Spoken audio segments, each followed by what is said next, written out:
ఈరోజు పాలకూర కోడిగుడ్డు చేస్తున్నాను. ఒక కళాయి పెట్టి నూనె వేసుకున్నాను. దాంట్లో ఫస్ట్ కరివేపాకు వేసుకోవాలి. కరివేపాకు వేసుకుంటే బాగా స్మెల్ వస్తుంది. ఫస్ట్ ఉల్లిపాయ పచ్చిమిరపకాయ వేస్తాను. పాలకూర కోడిగుడ్డు మంచిది, పిల్లలు కూడా బాగా ఇష్టంగా తింటారు. పప్పు పాలకూర ఉన్న పిల్లలు సరిగ్గా తింటారు. ఇలా కోడిగుడ్డులో చేసి పెట్టండి ఒకసారి, పిల్లలకి చాలా బాగా తింటారు. సగం వేగింది ఉల్లిపాయ. ఈ 2 ఉల్లిపాయలు, ఇది ఒక కట్ట పాలకూర, 2 కోడిగుడ్లకి ఒక కట్ట సరిపోతుంది. ఈ 2 ఉల్లిపాయలు, ఇది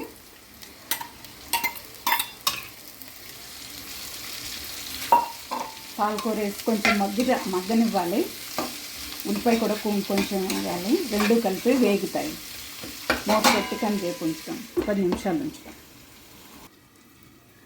పాలకూర ఉల్లిపాయ మగ్గిందో చూద్దాం. పాలకూర మగ్గింది.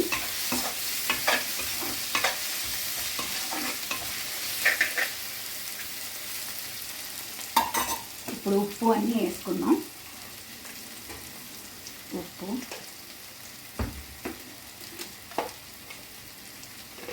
వెల్లుల్లిపాయ పేస్ట్, వెల్లుల్లిపాయ, అల్లం, పసుపు,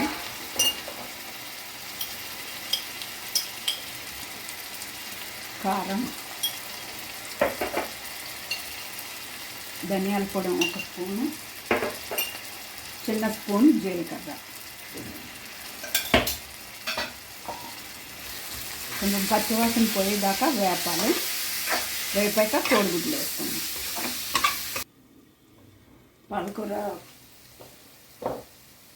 పాలకూర ఉల్లిపాయ మగ్గిపోయింది, పచ్చివాసన కూడా పోయింది. కోడిగుడ్డు వేసుకుందాం. 2 కోడిగుడ్లు కొట్టాను. కోడిగుడ్డు ఎప్పుడు ప్లాస్టిక్ గిన్నెలోనే కొట్టుకోవాలి, స్టీల్ గిన్నెలో కొట్టుకోవడం.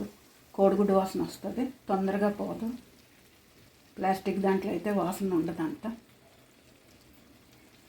1 నిమిషం మూత పెడదాం. 1 నిమిషం అయింది. కోడిగుడ్డు కలుపుకుందాం.